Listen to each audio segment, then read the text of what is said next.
seakan-akan ia telah mendapatkan Lailatul Qadar. Jadi Pak Isya kalau sempat beberapa ibu, jadi setelah Isya jangan berbicara, maksudnya ngomong langur gitu.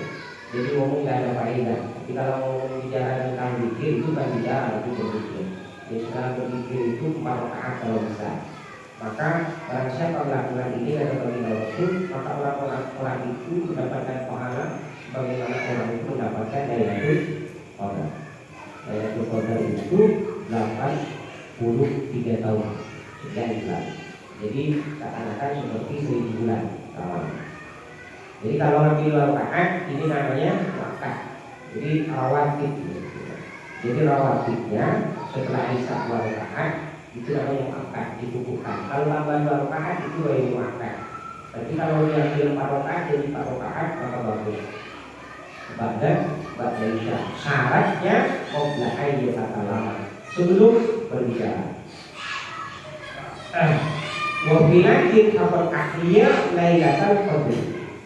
Di dalam hadis yang lain baginda Rasul mengatakan man shalla arba'atin ba'da isya qabla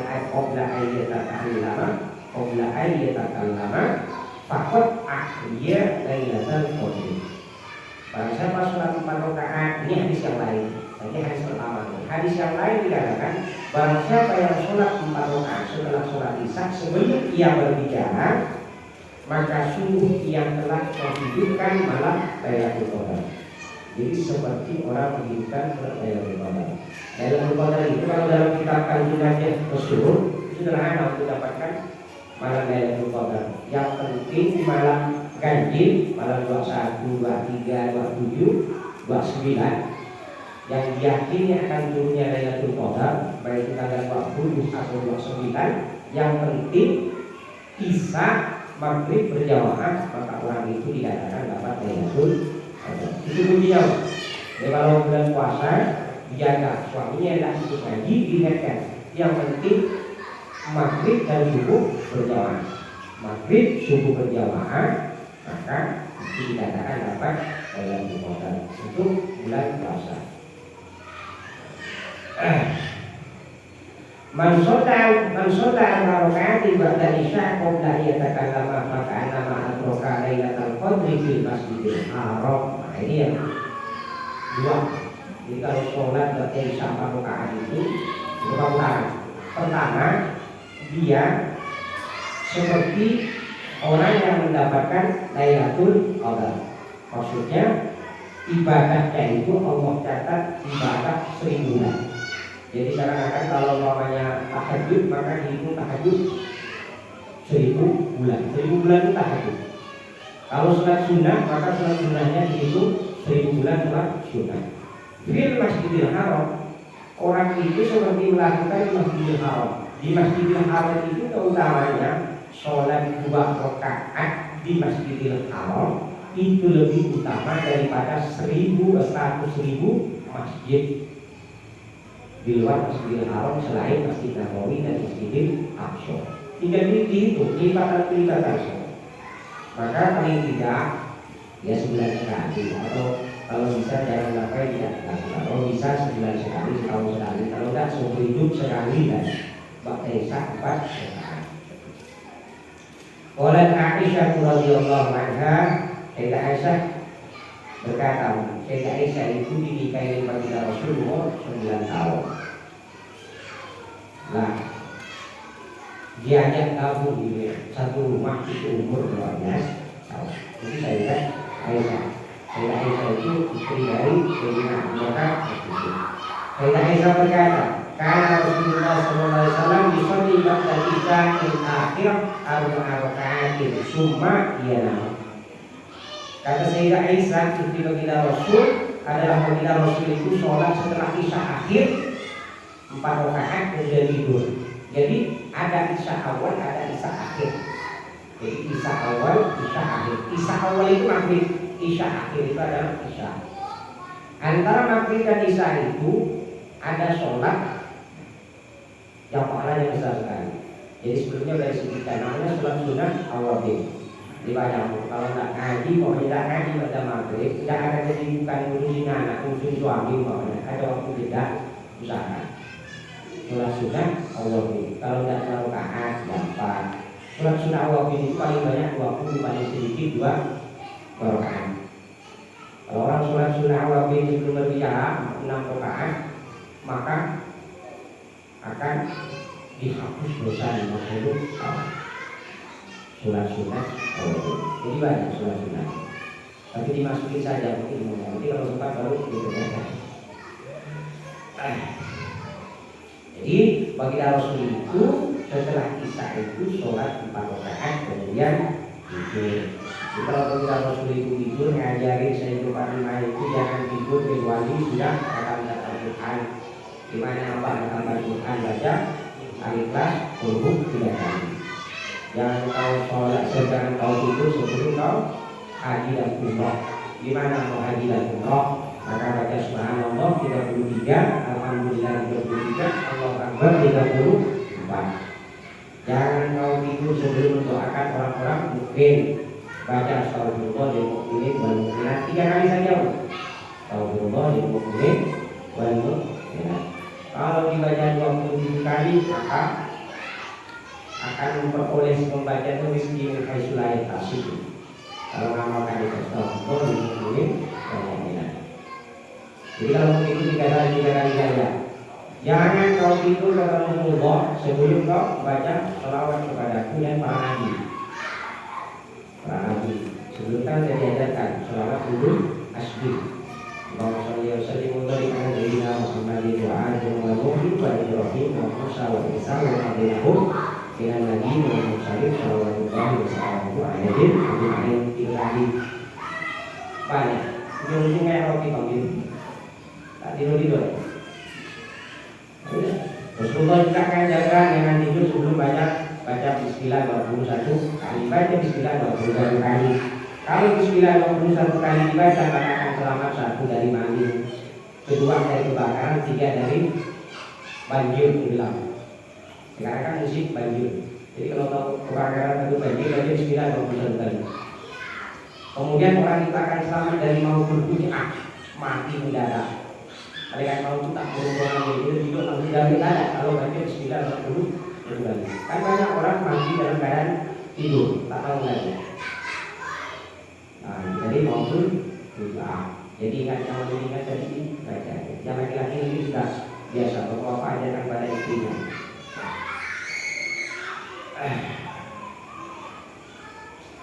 Wa qala sallallahu alaihi wasallam man shalla duha sintai asyrata rakaatin man shalla duha sintai asyratan rakatan imanan wa ihtisaban.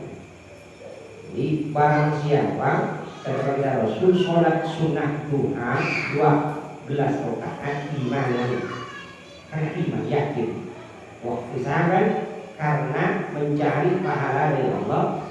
Kata Allahu lahu alfa alfi hasanatin wa ma'a anhu alfa alfi sayyi'atin, maka Allah akan ampun dosa-dosa, maka Allah akan catat baginya 1 juta kebaikan. 12 rakaat maka akan dicatat 1 juta kebaikan. Wa ma'a anhu alfa alfi sayyi'atin, dan akan dilebur dihapus 1 juta keburukan. 12 rakaat. Saya mendengar kemarin dari Indonesia. Kebetulan tempat saya tinggal itu orang belum satu dirinya di Hebrau. Dikatakan kemarin mahasiswanya cerita atau apa namanya cerita hidupnya di Hebrau. Di Hebrau itu tidak pernah meninggalkan sholat sunnah duha 12 rakaat. Baik beliau fil hadar di rumah maupun di safar dalam bepergian. Yahya pendiri Raudhatul Qulub. Beliau itu kalau sholat tahajud dan tak tahu hitungannya, beliau itu dari jam 1 sampai tahajud kira-kira berapa puluh rakaat tadi, tidak tahu lah, sama-sama tak tahu. Emosi tidak bilang begitu. Jadi sampai tahajud sholat tahajud. Dan Yahya Satrawi itu pernah mengatakan Yasin, namanya Yasin itu adalah akidah. Dan kemarin kita langsung ya, terus dia sendiri mengatakan, seingat aku dia aku itu mulai akhir balik tidak pernah meninggalkan sholat berjamaah. Seingat aku dia itu dari akhir balik sampai berharap waktu beliau jauh berkata begitu tidak pernah meninggalkan sholat berjamaah. Mudah-mudahan kita dapat barokah beliau untuk sholat berjamaah. Amin. Jadi barang siapa sholat sunnah 12 rakaat kita Rasul karena yakin dan mengharapkan pahala dari Allah, maka Allah akan mencatat baginya 1 juta kebaikan dan dihapus 1 juta keburukan. Wa rafa'alahu alfa'alfin darajatan, dan Allah akan mengangkat 1 juta derajat, dinaikkan derajat.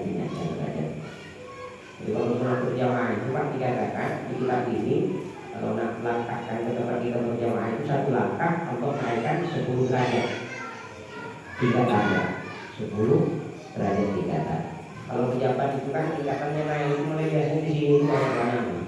Oh punya kaki tidak boleh. Oh pejabat dia kan di sini banyak. ABC Pak penuh. Wah itu jangan wa banallahu lahu baitan fil jannah. Barang siapa sholat duha 12 rakaat, Allah kemudian membangunkan 1 rumah di surga. Jadi 1 rumah dibangunkan surga. Kalau ibu bapak baca surat Al-Baqarah malam Jumat ini, Allah bikinkan kosrun hotel di surga. Kalau baca surat Al-Baqarah malam Jumat. Kosrun baitun berbeda, lebih besar baitun ketimbang kosrun. Jadi kalau nak punya hotel besok di surga, malam Jumat baca surat Al-Baqarah. Kalau baca surat Al-Kahfi, maka dari mulai dibaca sampai pagi besok 70.000 malaikat akan mendoakan orang itu sampai pagi. Satu, yang kedua, kaki orang itu akan bersinar sampai ke awan kalau baca surat Al-Kahfi di malam Jumat. Ini malam Jumat, mudah-mudahan kita mampu. Amin. Kalau dari sholat Jumat, besok hari Jumat. Tapi ingat ibu-ibu, catatan ibu-ibu kalau tak sibuk, kalau tak apa-apa tak sibuk dengan anak dan suami. Kalau suami tak itu namanya suami dulu lagi baca, tinggalkan baca itu. Itu perintah suami. Selama itu tidak maksiat. Jadi ibadah istri itu pada suami. Jadi ikut perintah suami.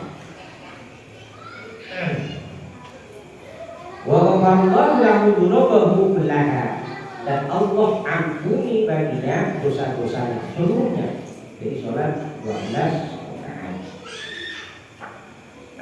Wa fi riwayat Tirmidzi wa Ibnu Majah an Anas bi isnadin dhaifin, ada juga hadis lain man sholat duhasil tay asyraqat raka'atan wa Allahu lahu qasran fil jannah min jahabil. Ada hadis lain dari jalur sahabat Anas bin Malik tapi dengan isnad yang lemah. Dikatakan ketika Rasul bersabda, barang siapa sholat 2 rakaat, barang siapa sholat sunnah duha 12 rakaat, maka Allah akan membangunkan baginya 1 hotel kosong, rumah bertingkat di surga. Minjahnya dari emas, jadi semuanya emas. Maka yang laki-laki tak usahlah terlalu banyak dari emas. Kalau ibu udah punya emas, nggak usah pakai emas lagi lah. Maka kalau apa namanya, salah satu yang membuat laki-laki itu biasanya dia beribadah, salah satu dari itu ada al-hurul ain, bidadari. Kalau perempuan tak ada bidadari, yang ada bidadari cuma bilang. Kata Bijen itu besok perempuan itu kalau masuk surga maka akan dibuatkan istana dari kaca dan akan diberikan hiasan intan emas permata dari ujung rambut sampai ujung kaki. Mengapa begitu kata Bijen? Karena perempuan suka kaca, maka diberi rumah kaca, jangan terus. Kenapa dikasih emas-emas, emas permata intan? Karena sukanya itu emas-emas. Maka masuk surga besok dikasih intan emas dari mulai rambut sampai kaki. Jadi gitu aja Bapak. Kalau ini emas nanti jangan di surga nanti semua. Aman kan?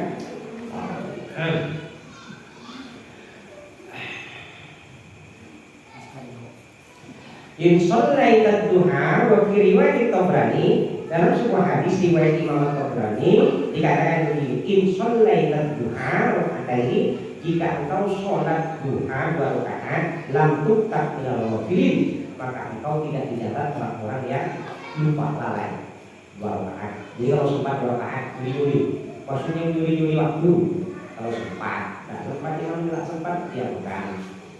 Kalau yang kerja jam sampai jam 11, jam 11 itu lebih besar. Sholat duha 2 rakaat. Jadi waktunya sepenggalan, seperempat matahari itu pagi, kira-kira jam 7. Kira-kira jam 7 itu ada waktu sholat sunat duha sampai jam tergelincir matahari. Kadang ulama ada yang dikatakan sampai jam setengah 12. Jadi itu sholat sunat 2 rakaat. Jadi kalau sholat sunat 2 rakaat itu dilakukan, langsung tak minal ghafilin, maka engkau tidak dicatat sebagai orang-orang yang lalai atau lupa. Au arba'at, kalau sholat sunnah duha 4 rakaat, kutibta minal mukhbitin, maka engkau dicatat sebagai orang yang khusyuk, orang yang khusyuk lagi orang yang bertakwa. Jadi kalau sholat sunnah duha 4 rakaat, maka orang itu Allah catat sebagai orang yang rendah hati dan orang yang khusyuk. Ausitan, kalau sholat 6 rakaat kutibta minal qanitin, maka engkau dicatat sebagai orang-orang yang taat atau orang patuh. Kalau 6 rakaat. Au samaniyat, kalau sholat 8 rakaat 2 rakaat satu salam. Au samaniyat kutibta minal faizin, maka engkau dicatat sebagai orang yang beruntung, berbahagia. Au ashron, kalau sholat sunnah duhanya itu 10 rakaat, lam yuktab alaika al-yawm ma'dzabun, lam yuktab alaika al-yawm ma'dzabun. Nah, kalau 10 rakaat sholat sunnahnya, maka satu hari itu dosa tidak dicatat. Kalau sholat sunnah duha 10 rakaat. Wa in shallaita sintai asyrata rakaatan, jika sholat 12 rakaat, banallahu laka baitan fil jannati, maka Allah akan membangunkan untukmu satu rumah di surga. Itu sudah ada waktu. Maka mesti mudah-mudahan kita mampu melakukan itu. Jadi dengan barokah Rabbib, barokah guru-guru kita, mudah-mudahan kita mampu untuk melaksanakan sholat sunnah walaupun hanya 2 rakaat. Mudah-mudahan ada manfaatnya. Subhanallahumma wa bihamdika asyhadu an la ilaha illa anta astaghfiruka wa atubu ilaik. Rabbana ighfir lana wa tub 'alaina innaka antat tawwabur rahim. Rabbana tub 'alaina innaka antat tawwabur rahim. Rabbana ighfir lana wa tub 'alaina innaka antat tawwabur rahim. Wa sallallahu ala sayyidina Muhammadin wa ala alihi wa sahbihi wasallam.